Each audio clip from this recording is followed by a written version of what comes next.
Hello, everyone. Welcome to the episode 3 of the FPV podcast. Today, we're going to be talking about being an FPV pilot. Since we're at the pretty much almost at the beginning of 2016, we're going to get a lot of new people that are going to be joining our sport, our hobby, however you want to call it. And I have with me Paul, and I'm going to let him introduce himself in a second. And what we're going to do is we're just going to quickly track his progress from just learning about this particular hobby to him actually aspiring to be a pro pilot. So, Paul, why don't you tell me a little bit about yourself? Hi. So I've been flying FPV, actually not for very long. Since I was a kid, I always kind of wanted to do some kind of RC thing, whether that be, cars or planes or helicopters or whatever. But for whatever reason, like that was just not something that like my parents shared any interest in. Like a lot of people will be brought into the hobby like by like a dad that is really into fixed wing or something like that. Like my dad just had no interest in that, and I never had money in which to invest in that. So about a little over a year ago, my in-laws actually gave me for Christmas a Hoobson X4, and that was at the same time that I think the Sharpoo's video where he's like flying around like an abandoned factory Oh, came okay, out, yeah. and so both those things hit at the same time. It was like I want to fly quadcopters and I want to fly them in FPV. And a lot of people will tell you that. I told Sharpoo that to his face in at F3, which was kind of fun. Like literally, like not 5 minutes later, somebody walked up and told him the same exact thing. I was like, "Huh, that's funny." Well, the funny thing is, I'm just like you. What got me interested, although I didn't have any at that point, was also Sharpoo's video. So he's Yeah, like the yeah, godfather of like all of those right. FPV videos. It's like, oh yeah, I know that guy from his The best videos. the best part is like it's almost like he doesn't know it too, because he's just there to hang out, have fun, fly his thing. But like you go up and talk to him, he's like the coolest guy ever. Like, he's just like, yeah, hey, how's it going? Like, let's talk. Like, let's go fly. Like, doesn't matter. He's just there to hang out. It's true. But Go ahead, continue. yeah, so you got to talk to him at F3 too, then. I got to talk to him like maybe once or twice. He was a busy guy, and I was busy Yeah, manning a booth. Yeah. everybody's coming up to him like fanboys and trying to talk to him and stuff like that. So, yeah, oh well. So yeah, so I flew that hoops on around for a while. I actually bought a couple helicopters after that too, because there was interest there as well. Not nothing like a 3D heli or anything, but like gyro stabilized. It was fun. And then in March of this year, I was actually just looking back through some uh, videos because I was talking to somebody about like what my path was, and I've been thinking about doing like a 2016 year or 2015 year end video kind of thing.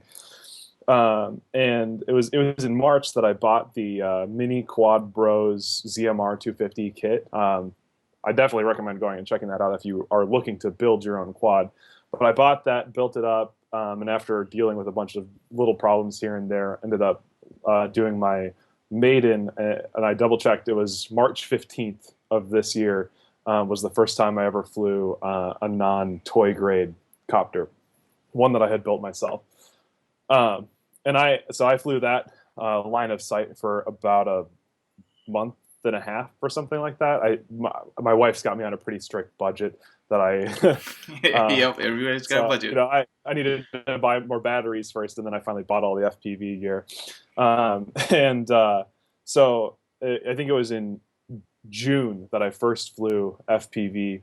And I mean, I had been hooked before that, but then when you first put on the goggles and get to fly it around from perspective, it's just like, oh, holy cow, this is the coolest thing, and Well, you're going to be hooked forever. were you intimidated? Because when I first, like my background was, I got hooked on Sharpoo's videos, but I went to the Phantom first, so I went to easy mode, and then Okay, so FPV came really easily to me because like I had GPS and I had stabilization and everything.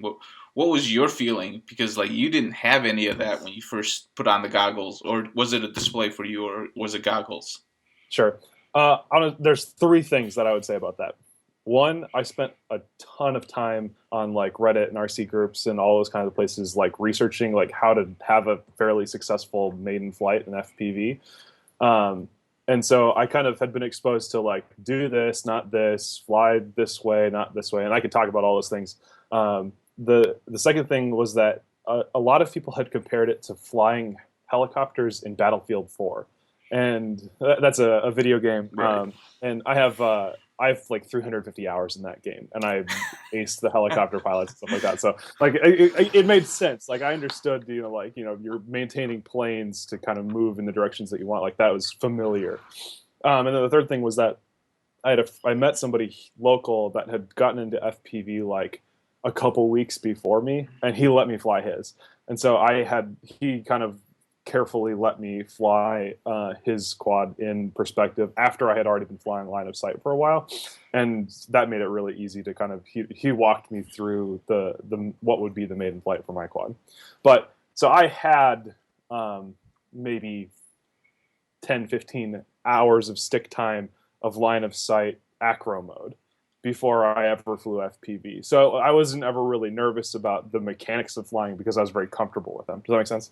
Yeah, it makes sense. So before we go further, when you were learning to fly line of sight, did you just for people that are new to this sport, okay, there are different terminologies that just want to define real quick. FPV, first person view. That's when you look through the eyes of whatever you're flying, so that you can actually see where you're going. When you were flying line of sight, did you start off in stabilization mode, or did you go straight to manual mode? And yeah, you can define those terms if you want. Otherwise, I can. Yeah. I guess we'll talk about the difference first. So stabilized mode, there's two different kinds. There's what's called angle mode. This is what it's called on the Naze. It's different for different firmwares, on Clean Flight rather. There's angle mode, horizon mode, and acro mode. The first two are auto stabilizers. Angle mode only gives you I think by default, like 60 degrees of freedom. So Yeah. you can only tilt this far, and then when you let go of this, so if you're holding the stick, you're going to go like this, and it'll turn like that, and then, but this is at as far as it will ever go for you. Right. With horizon mode, if you go to the end, it will flip. So it will still level itself if you let go, but it's not going to keep you from flipping over upside down. So it's kind of like a step towards what's called acro mode, which is where it will maintain whatever the last position is that you give it. So essentially, if you tell it to fly forward, it's going to keep flying forward until you tell it to fly backwards. And that's what all of the pro pilots and freestyle pilots will use, because otherwise you're kind of fighting against it. You're trying to you don't have to tell it to remember to keep going this way. Instead, you're holding it and you have to fight it. And so all that to say, first maybe 10 times I went out, I would only fly in angle mode. And I was working very hard on maintaining orientation. So when you're flying line of sight, it's hard to kind of see which direction the quad is going when it's 50 feet away from you. So what I would do is actually practice flying figure eights in angle or horizon mode, whichever I felt like that day. And doing that, got you comfortable with, when you're flying away from you or when you're flying back in towards yourself, everything's backwards, right? When you're flying across yourself, everything is off by 90 degrees. So you've got to think about that. Now, when you add angle mode into the mix or acro mode into the mix, now it's going to keep doing whatever you last told it to do. And keep going. You're 90 degrees after yourself, and you're trying to keep track of all these things. So it was kind of it was a natural progression to start with angle mode, get comfortable with orientation, and then switch to acro mode. Yeah, I think actually that's a really good way to progress, because it's baby steps to actually learn all everything that you need to get to where you can fly rate or acro. And if I gave you one piece of advice, or anyone, one piece of advice for especially learning acro mode, line of sight, but for FPV as well, is don't fly it like it's a quadcopter. Actually fly it like it's a plane. Always kind of move forward a little bit, because it's going to help you better maintain orientation. Pretend it's something that you're a little bit more comfortable with, like a plane or a car, really, because it's when you're trying to hovering is hard, no matter what you do. And so if you kind of always just maintain a little bit of forward momentum, things clicked faster for me, and I've heard that from other people as well. Yeah, that makes sense. And also do it in a big open field where you can find stuff easily. Because you will crash. I always flew in a double wide soccer field that's nearby. Yeah, that's really helpful. So we kind of just talked about like how you progress from just really you got your start from just having little toys, but Mhm. then kind of YouTube progressed you into wanting to do this. So Mhm. once you decided to make the jump, uh, was was it hard to learn all of the terminology and also all of the technology? Because like now you have to progress into getting your own radio, building your own quadcopter, and then actually having to learn how to fly. Was that really Mhm. overwhelming? Yes, still is. It still is. So tell me your first setup. This should be pretty interesting. Yeah. So, like I said before, I bought the Mini Quad Bros kit. That comes with a carbon fiber ZMR 250, which is a very standard starter quad. It's the blackout clone. It had a 1806 Black Edition DYS motors, 2300 kV. I've still got some of those actually on a build that I just finished the other day. I took them and put them on. I think two of them are still the original ones. Wow, they're still Uh, working. That's good. yeah, no, I'm not that bad. Why? I never said that. I never said that. Okay, keep going. The ESCs were 12 amp ZTW Spider ESCs, which when I got started were actually the popular ones. Shortly after that came the SN20s, which obviously have gone way behind in the times now. But those were the popular ones then. It came with a Naze 32 Rev 5 flight controller. I was just using 5x3 gem fan props.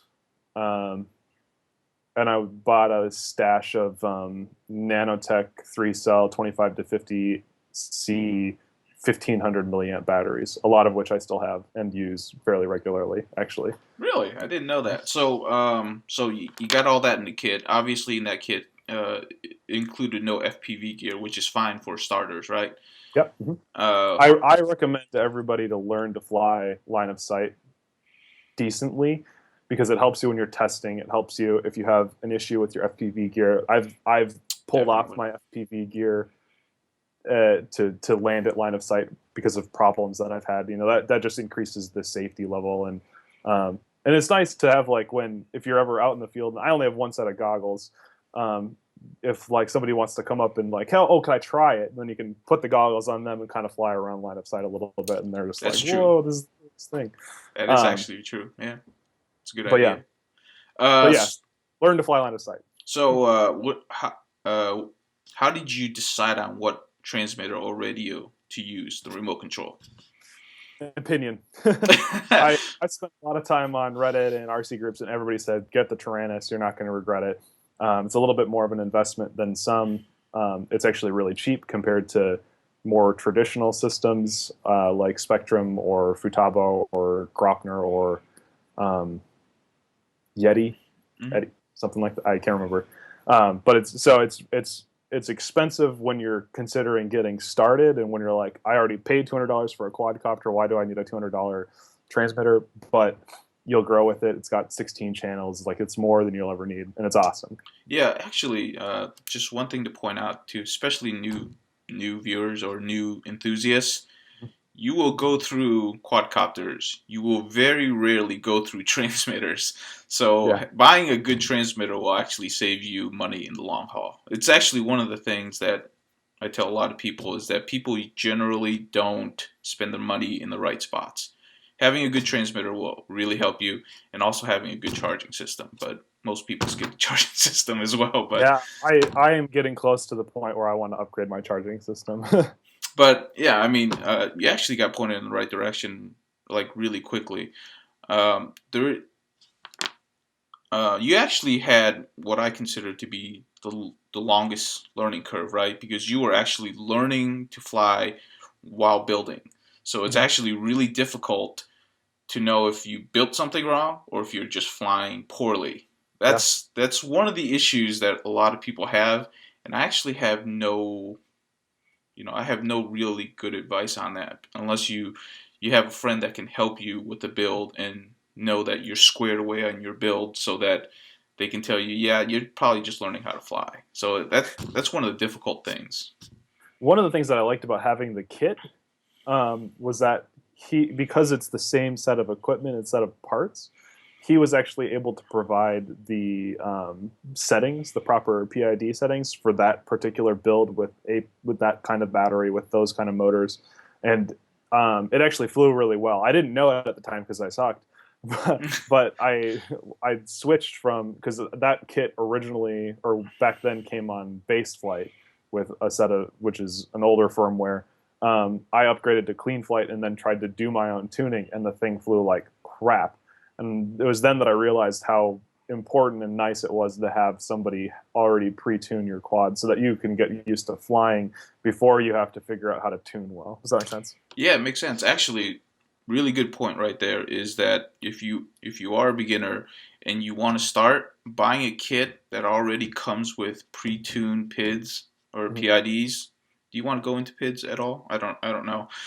Pre-tuned flight controller settings is really helpful because if you don't have to tune your own quad to get out oscillations, which is basically I don't know how would you define oscillations? It's just basically jittering when you're trying to. When you give it a good, it'll usually hover pretty well unless you have it way, way, way off. But as soon as you give it a little bit of throttle, what it's gonna do is try to overcorrect each side every time on its way up, and you'll hear it go like it's a very, very distinct noise. You'll hear it compared to, like, if you go on YouTube and listen to some people's motor noise, it's usually very clean, singular. But when you listen to something with bad P setting, it's going to be, and it's just going to sound bad. But yeah. But yeah, boy, you got lucky. That's all I'm going to say. Yeah. So what we're not saying is go buy a Vortex, but what we are saying is there are pre-configured sets of parts that you can buy that will also come with some good software recommendations as well, so that you can have success with your first few flights, and then you can start tweaking it and learning from that on your own. Yes. Although buying a Vortex is actually a pretty good option too if you're not a builder and you don't want to tweak your own builds. Yeah. But just understand that you're going to crash and you're going to replace parts. So you will need to do your own. Like that's one thing about this sport. So we can get into that. As you're learning, you're going to crash, you're going to break stuff. So how is your rapport with breaking stuff? I do all of my building so that they can be fixed easily. So every decision that I make while I'm building is based around, can I fix this in less than 15 minutes in the field when I need to be getting my quad back out for the next race? Or if I don't want to end the whole day, it's what decisions can I make now to make fixing this down the road a little bit easier on myself. Okay, cool. So this kind of wraps up the first portion of what I wanted to talk about. Is there any quick advice you want to give to any beginners or any topic that you just want to talk about? It's overwhelming. Just spend a ton of time on Reddit, on RC groups, in chat rooms, with friends that are into this, and just kind of glean information from those things.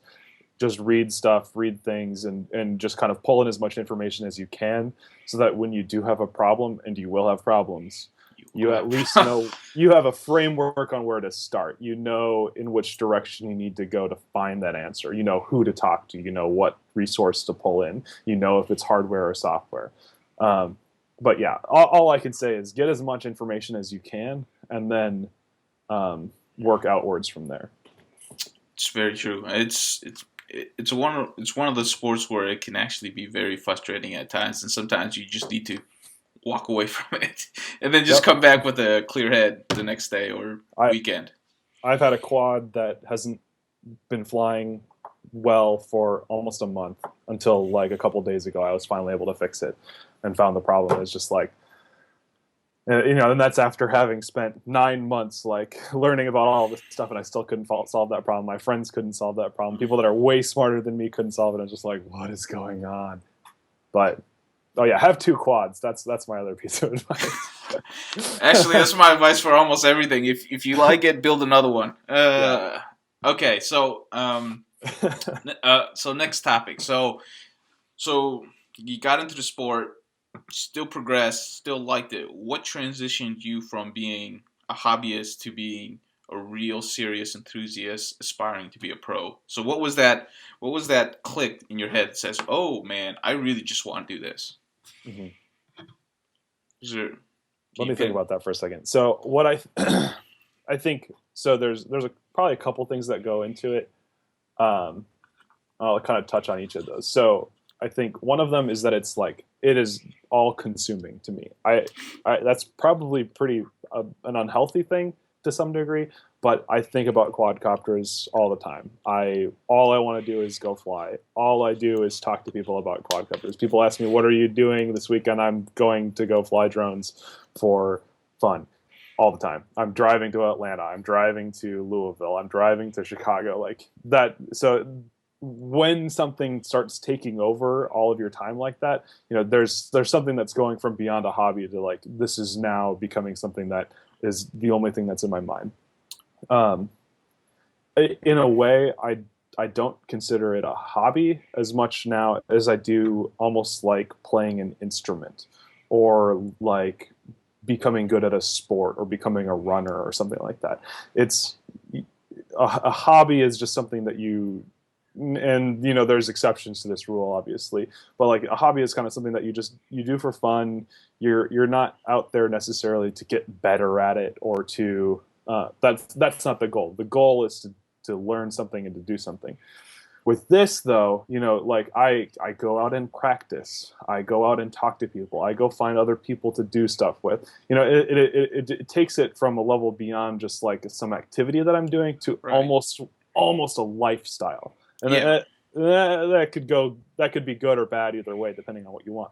But it's more than a hobby. It's almost like a new aspect, like playing an instrument or being an athlete or Yeah. something like that. Yeah. I can totally understand that because what you're the way I would interpret it, and you said it really well in terms of mastering like an instrument. It is you want to master something, Mhm. in which at that point, if you made the decision to want to master something, there are going to be points of learning or practice that it's no longer fun, and that's where the hobbyist ends. That's where the line ends. Yeah. Is when you're starting to having to do things that aren't fun, but you continue to do it because you want that mastery of whatever it is that you've decided to attain, right? Yeah. So that's how I would interpret it. Different words but same meaning. And, Yeah, like go look at a virtuoso trumpet player or violinist or someone that is extremely talented at what they do. Not talented, skilled at what they do. It is fun for them. It is the coolest thing. It is an extension of who they are. And that is kind of like the degree to which you want to, yeah, FPV has become for me, where I go out and I am extending who I am flying through the air at 80 miles an hour. Like it's like, huh, it becomes a mindset. It becomes a part of you, and it sounds really ethereal and weird, but it's no. pretty cool at the same time. Hey, it's good to have good goals in life, right? That's what I say. So, in progressing through how serious you are, you've actually done a few things in which, like, I've talked to other people that tell me that they want to be a pro, pro pilot or something like this, right? And what I don't see from them is the part where they want to work hard, which is kind of the line that I draw on which you become really serious. And what I've seen from you is the reason why I like to talk to you. By the way, Paul is a really good pilot. That's another reason. But you've also gone through the steps of writing your own blog, doing your own YouTube channels, and finding events that you can go to. So I just wanted you to quickly kind of just go through your mindset on why you started all those things, because that really indicates to me you're really serious about this. Is because you're doing all these extra things that doesn't necessarily mean you're going to be a better pilot at the end of the day. So yeah, go ahead if you just. So that's a great question. The With regards to the racing, I think that is kind of basically my favorite part of it. So I like going out and freestyling and just kind of flipping over stuff and doing flips and shit. Yeah. But my favorite part is when I get to go out with a group of people, meet new people, race against them, build camaraderie. If you've ever played a sport or if you've ever I'm also a runner, and so and running is like there's this weirdly cool camaraderie amongst runners. Like when you go to a race, you're there not to beat everyone else, but you're there to beat yourself essentially. Like and everybody is super encouraging. Like you pass people while you're running, and they're like, "Keep it up, you're doing a good job." And you're like, wait a second. I'm here to that's a cool thing. The same thing happens with quad or with drone racing in most cases that I've experienced. And everybody is there like, you have a problem, four people are going to come up to you and be like, "Hey, how can I help you fix this? I've got this part.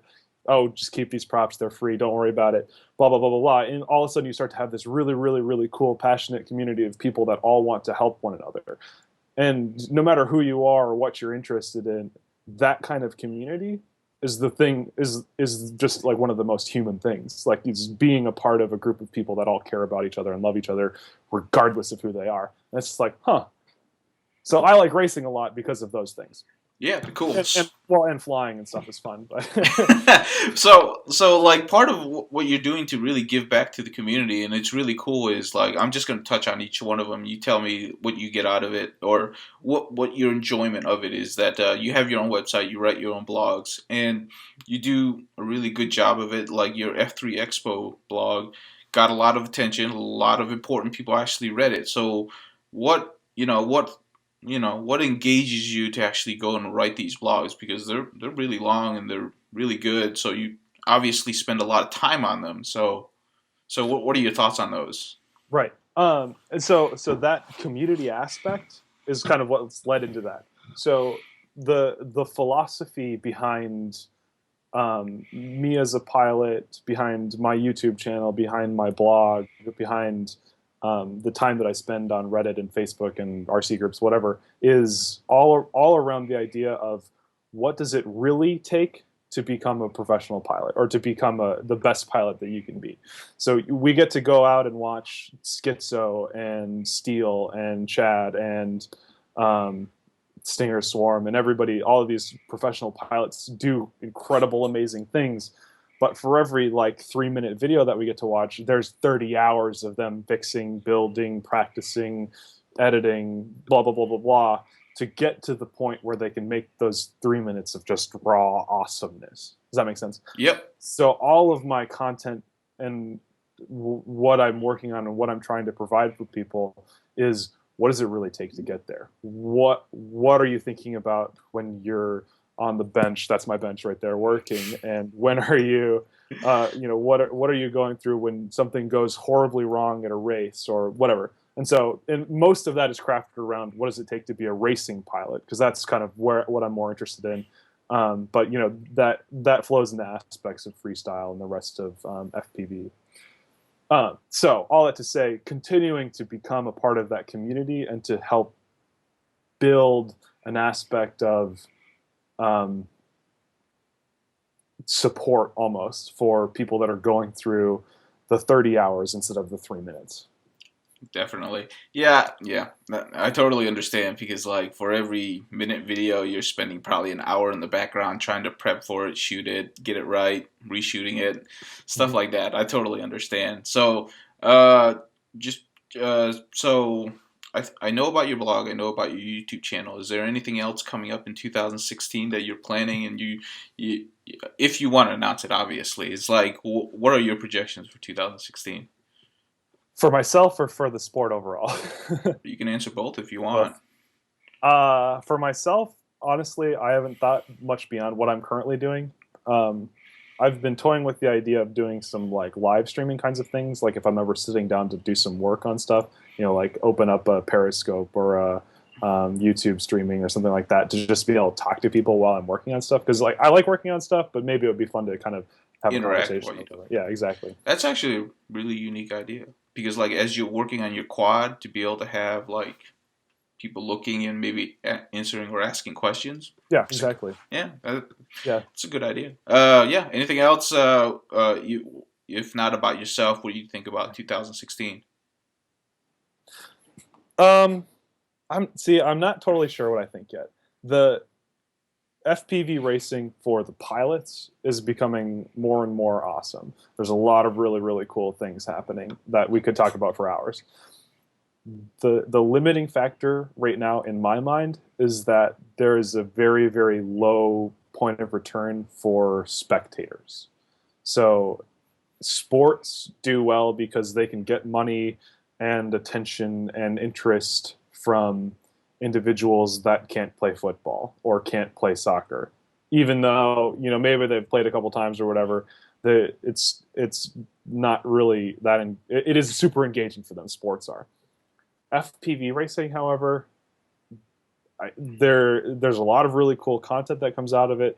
It's really, really fun to be at a race and be competing in a race, but I'm not sure what the draw is going to be for the audience overall. And figuring out how to achieve audience engagement, I think, is going to be a key part of 2016, because otherwise there's going to be a diminishing point of return because it's just going to be for pilots. Exactly. And that's okay, but it's going to stay very grassroots and small and underfunded. Does that make sense? Yeah, it makes a lot of sense. Trust me, I've had a lot of conversations about that. I'm sure, yeah. There's actually a lot of thoughts. I don't know if you want to get into some of them, but I'll share with you like a few key ones that constantly reoccur. The biggest one is the challenge of solving low quality television. Because like the for those of you who don't know, because if you just watch YouTube videos, you think we're flying in HD. We're not. We're flying in a very low resolution. We're talking about like 420. We're talking about security camera grade pictures that we're seeing through. So when you actually are in a race, and if you look up and you want to see the view of the pilot, you're really not seeing HD quality, which means if you're trying to stream it over online, you're going to get a very, very poor quality camera. There's definitely a lot of technology that's right now going into solving that. I think that's one of the things, but that's something the pilot can't solve, right? That's a technology problem, right? Right. The other problem is, this is one that we've talked about back and forth, is getting enough of the same skill level pilots to race at the same time. Because what people want to see is a competitive race, right? So what's not fun and uninteresting is having all 5 or 8 pilots strung out across the entire field in which there's no competition.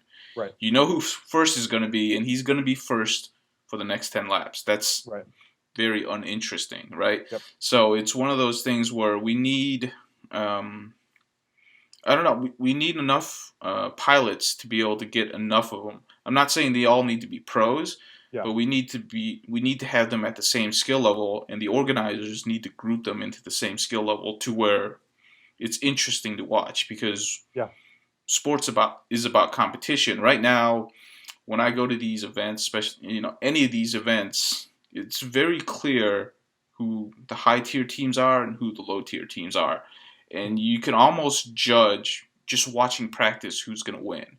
Yeah. And that kind of makes it uninteresting. Is that how you feel when you go to these events? As a pilot, I felt exactly that same way. I knew within the first 10 minutes, I'm not going to win. There is no chance, because I could see Brian Morris out there ripping it up. I know he flies 40 batteries a day, every day. And I don't. I fly 40 a week on a good week. The next lowest guy flies 30 batteries a day, and then the next one flies 35 batteries a day. It's like, I'm gonna just have fun. Can I have the consolation prize? Hey, and keep in mind, Paul's actually a really good pilot, and it's just one of those things where we understand that there's going to be a high tier of pilots, but the next step down, even regionally for pilots, we're not having enough engagement to where we can get the next tier down to be competitive with each other. We already know who the pro pilots are.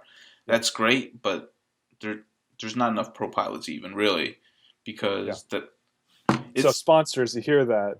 You need another pro pilot.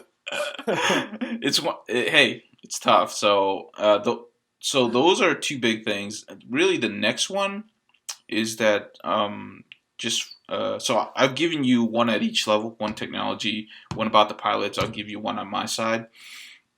We're not doing well enough in terms of organizing to where it's easy to understand for people coming in, right? There's a lot of things where when people come into our events that, they see something flying, but they don't really see, okay, what are the rules? What are you trying to do? How do I keep track of this pilot, right? And it's so from the organizer's perspective, we actually still need a lot of uh, standards and also ways to tell the audience, the audience, what's going on, because I can't be at every audience coming in and then explain to them the rules. There has to be an easier transition for people to come in and be able to just understand. I don't know how to solve that. Yeah, as we say, do you think that's mostly technology, or do you think that's mostly analog? I mean, I could see, like a display with all of the video feeds with who's in first, second, third being a good start. But maybe that's not even enough. Maybe it needs to be like someone who's dedicated to events to say, this is what's happening. These are the rules. This is what's going on, or a video or something. Pretty much, you almost need somebody announcing all the time, but it has to be consistent across almost every event, right? Because Right. like if we had, coming from the top down, the people who runs, if like Drone Worlds and Multi Cheat Beat comes up with a standard in which we categorize, races and how we actually interpret, how we announce pilots and what they're flying, that would help. But Mhm. like we're just not there yet because it's a little fragmented. But Mhm. I mean, there's plenty of reasons, right? But there's still money coming in, so it's Yeah. not like people aren't trying. It's just that we haven't figured it out yet. Yeah. Mhm. But yeah, no, yeah, we can talk about that for hours and like Yeah. it's. Yeah. I am excited to see what happens in 2016. I think that we've just touched on two of the biggest problems. Not So problems, but hindrances, things that will prevent it from having explosive growth. right, and like so yeah, so like for my region, right, I'm kind of lucky in that my company is backing up the league here, so we've Mhm. already had funding to cover a lot of hindrances. But like for people like, you're up there, you're trying to, have little organized races, you can understand that in order to have a really good regulated race, there's actually a lot of equipment that you Yeah. really want to make life easier on yourself. Audience, you see all that stuff sitting over Y's right shoulder. Yeah. That's a few $1,000s worth of gear right there for For, 4 pilots right there. for 4 pilots. Yeah. Yeah, it's crazy, but you It's do what you insane. got to do. Yeah. All right, so we kind of covered like, your like almost a community aspect for it, right? So if you have to if you had to look back on it right now, what did you think was your biggest hurdle, or are you still thinking that there are still other bigger hurdles to come? In terms of becoming a pro pilot, or Yeah, and in terms of either becoming a pro pilot or becoming better, right? becoming Because better. yeah, Okay.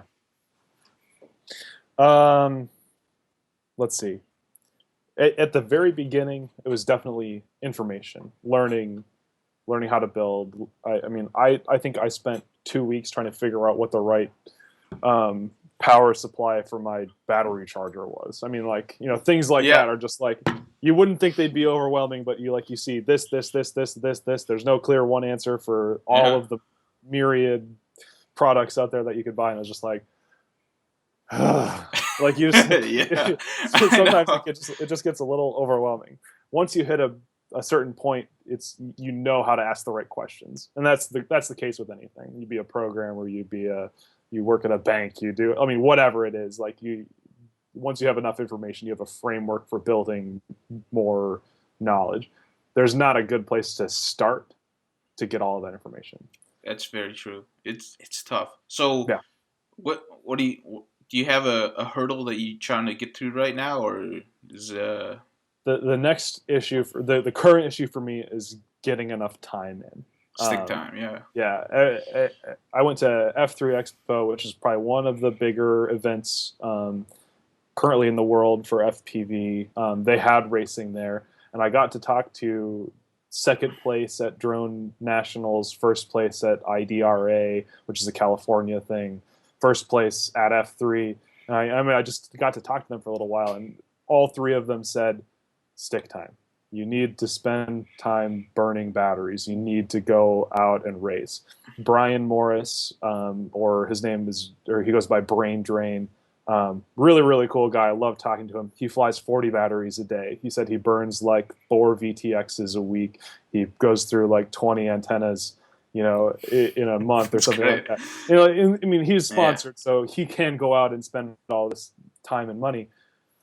But I can't find the time to get out and do that. It is, what is it? 6 o'clock now. It is completely dark outside. It's going to start snowing in the next couple of weeks where I live. It's going to be, and so finding the ability to go out and spend 2 hours a day to burn 40 batteries it's just not an option for me. And so I'm trying to figure out what are alternatives to actually going out, if there are any, to becoming a better pilot. So I'm currently trying out simulators, and I'm going to be building like a micro quad, even if to just help practice a little bit of what's called throttle control.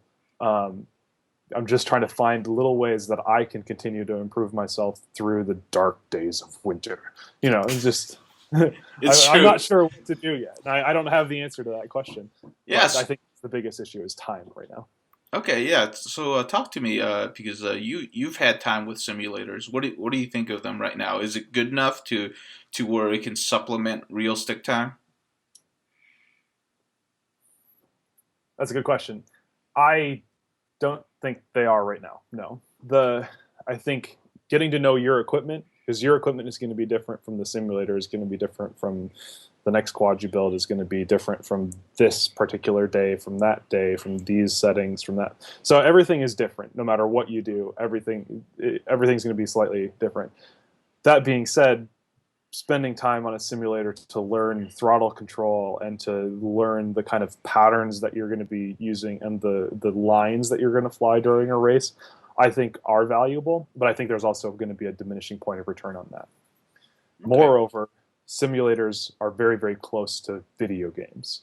Video games, generally, you're not playing to get better at them. You're playing to get away from something, or not necessarily in a bad way. It's entertainment. You're having fun. Yeah. Right. A simulator is, I'm using this to practice. And I think one of the biggest differences between the two is all here. If your mentality is that I'm going to sit down and play a video game, you're probably not going to get any better. If your mentality is I'm going to learn how to fly a course, how to have good throttle control, how to become a better pilot, yeah, I think there's going to be a good amount that can be gained from a simulator, but it's never going to be like flying your quad in real life, and it's never going to be quite to that same level, but I think it will help. So if somebody, what are your opinions on if somebody would want to start in a simulator before getting a real quad? Yeah. Or you think that'll work? Yeah, 100%. 100%? Cool. Yeah, my a friend and a professional pilot for Ready Made RC. His name is AJ Goen. His pilot name is Ockbots.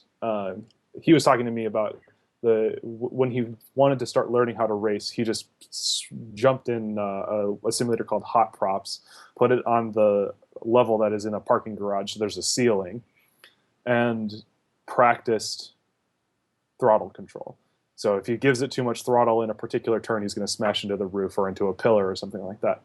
But the thing that he did differently was, instead of focusing on the video game aspects of just having fun, anytime he would crash, he would go play fetch with his dogs or do some dishes or do a couple push-ups or something like that to make sure that he was separating in his head that when I crash, I have screwed up. I have to go fix the props, fix my frame, pick up my quad, do the walk of shame. And done that many times. And so by forcing himself to pretend like it was real, to make it a simulator and not a video game, he was able to quickly learn how to use throttle control. And that, he said, helped him become a better racing pilot, because before then he wasn't really into racing. Cool. Yeah, that's really awesome advice. I never really thought about it, but a simulator with a physical ceiling like a parking garage is a really good idea because so this one of the uh, and this is common for everybody, including myself, is that when you get away from the sticks a lot, your tendency is to actually go high because there's so much throttle on almost all of these quads. It's actually easy to reach a very high altitude without even thinking about it because Mm-hmm. flying low to the ground is counterintuitive to your brain because it's kind of Mm-hmm. dangerous to fly that low, but that's where you really get all your speed. Yeah. So Yeah, cool. and like I mean, and then what you don't realize is that when you take a turn, so like say this is I guess for those of you that are on audio, I apologize, but for those that are watching the video, I mean, if this is like a flag and you're trying to do a 180 turn, when you come across it, your tendency is to give it a lot of throttle to turn the other direction. What happens is you start to fly high, and Definitely. if you're in a course where you need to get through a gate that's just after that flag, or if there is a ceiling, like you're indoors or something like that, that's going to start to become a problem because you're going to start coming around that corner slower. So if you practice somewhere where you have a ceiling, whether that be literal or figurative, you're going to learn a different technique for coming through that corner, and it's going to keep you lower faster. And I mean, if you practice that way, you're actually going to be able to convert more of your throttle energy into forward momentum rather than bursting up into the air, because you're actually, I mean, the shortest distance between 2 points is a straight line, right? But when you add throttle and you climb, now you're decreasing your speed, and you're increasing the distance that you have to cover it. So you want to stay low. You want to stay on as straight of a line as you can. Not a Yeah. straight line, not as straight of a line, but as a direct Yes. racing line as Yeah. you can. Yeah. People will understand it eventually. It's one of those things where you can only learn by Yeah, practicing or feeling yeah, it out. But it's actually a really good point, and like a lot of the pro pilots will tell you this is that where you're going to win in a race is in the corners. It's always yep, going to be in the corners. It's yep, not going to be in a straight line because everybody's going to have fast quads. So yep. it's always in the corners. It's like any You're race. most if the in my mind, I don't know if everybody agrees with this philosophy, but if the course is built well, you're never going to be able to get your quad up to top speed. It's true. I, I I agree with that.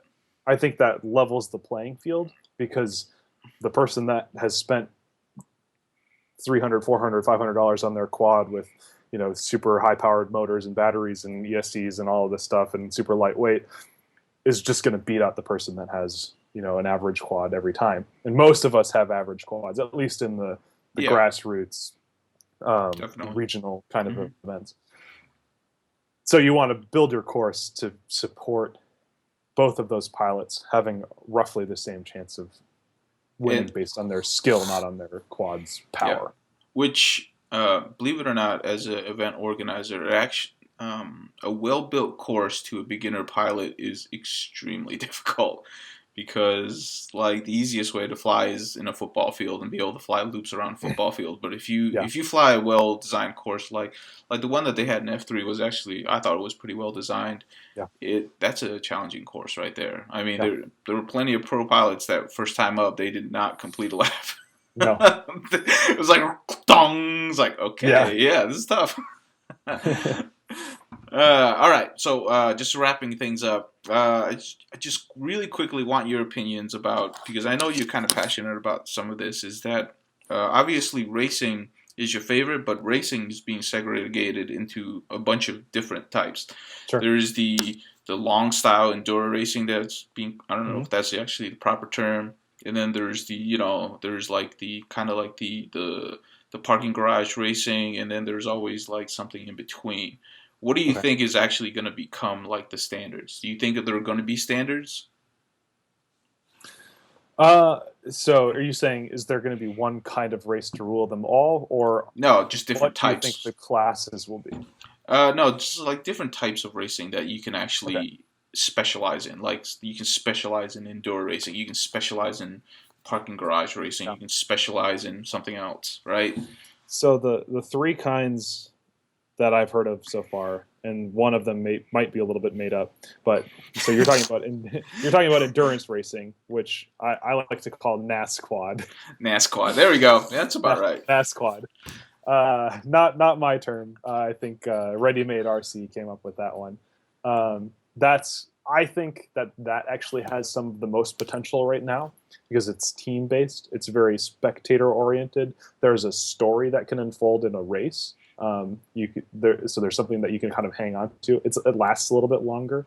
I mean, a 4 or 5 lap race for 2 minutes is kind of like, oh, it's done. It's very fast.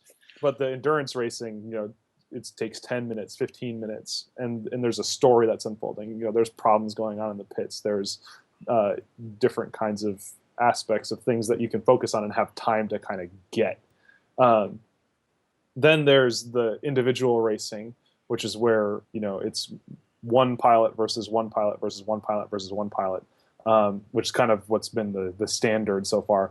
And I think that there's going to be something in between where it's going to be almost more like Olympics style, where you come with a team of pilots that are all racing for the same win, but it's still kind of individual at the same time. I see there being some aspect of that in the near future, if that makes any sense. Drone Worlds is doing that a little bit, it seems like, because you're having countries compete against one another. I guess the Olympics works pretty well there as an analogy, but you're bringing 4 people from the same team that are all still kind of competing against each other, but overall your team is going to win out based on how well your individual pilots do. Does that make sense? Yep, makes sense. So I see there being all 3 of those. Yeah, I think we're in agreement there, and you bring up a really interesting point in which having a NASCAR type of racing really helps the audience because it's long enough to where you can explain it, and it's kind of like a continuous event as opposed to here's 2 minutes of racing and then it stops for 10 minutes and then there's this long drag. Yeah. So yeah, pretty interesting. Cool. So I'm currently most excited about endurance racing, not because I want to fly it, but because I think it has the most opportunity to do audience engagement.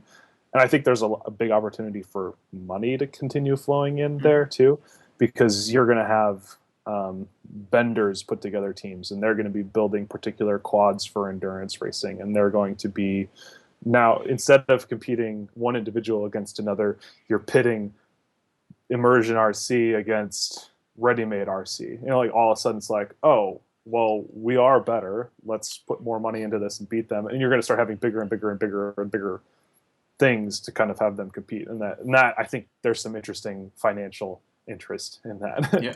No, that's one of my hopes is actually the reason why I'm doing just as a league just one regionally is I'm hoping to be able to have people in this region become a team to represent, going to a big national event in hopes of having audiences care about that team, right? It could be different pilots every year, but it's still within the same region, right? So people interested in the sport should still want to be able to cheer for that team that's going, right? That's the hope. Yeah. Who knows if it actually happens or not. I'm going to be. I'm from Indiana, so I'm excited about I'm not really. I don't care about football, but I'm excited about the Colts. I don't necessarily care as much who is on the team, but I still want the Colts to win the Super Bowl or whatever. Like exactly. in that same kind of can we get people excited about a group of individuals that are going off to race somewhere else? Because that group of individuals is representing a region or a company that they like or whatever. Yeah. It's all about cheering. So that middle race and the endurance those kinds of things support that style of. I think that's really interesting. I think that's where really how this will actually gain as a sport, because the individual racing, that's tough. I can only see one way, just sharing my thoughts, in which individual racing will succeed, and that's not at our level. It's actually at the middle school and high school levels, in which children are competing and the parents are the audience. It's like softball. It's like Little League. Okay, that I can see being very successful because you're competing with something that parents naturally already know, but you're just doing it with technology and flying stuff. In terms of an audience, yes, anyway. Yeah. In terms of pilots still love to go out and race against each other, but you're never going to grow. You're never going to have exponential growth of engagement from the community. Well, it depends. I don't know. Like I said, it's here or there. Right. All right. That's all I have. Why don't you plug all your stuff, because you have websites and YouTube channels and everything. Go ahead. Yeah. So my YouTube channel is Boba Fett FPV. That's Bulbuffet. Actually, there you go. That is a cool mug. I'm jealous actually. I want a mug like that. I'm gonna be Yeah, it honest. was. I had a friend of mine put together this logo for me. I'm not as uh, popular as that makes it look, but it's a lot of fun to kind of have that. Actually, and then my wife made this for me for Are Christmas, you serious? That's awesome. which is Wait a yeah, minute. What which is is in there? I see a sock. Is that a sock? where It's the lower left item. Is that a sock? I No, don't no, think so. on the screen. On the. Oh, never mind. Yeah. Never mind. And so yeah, but that's kind of my primary outlet for stuff. I put flying videos, building videos, videos where I just talk to the camera or whatever. If you have anything that you want to see, go tell me. I use my blog, which is paulmerkala.com. Just go to my YouTube channel and find it from there because my name is impossible to spell.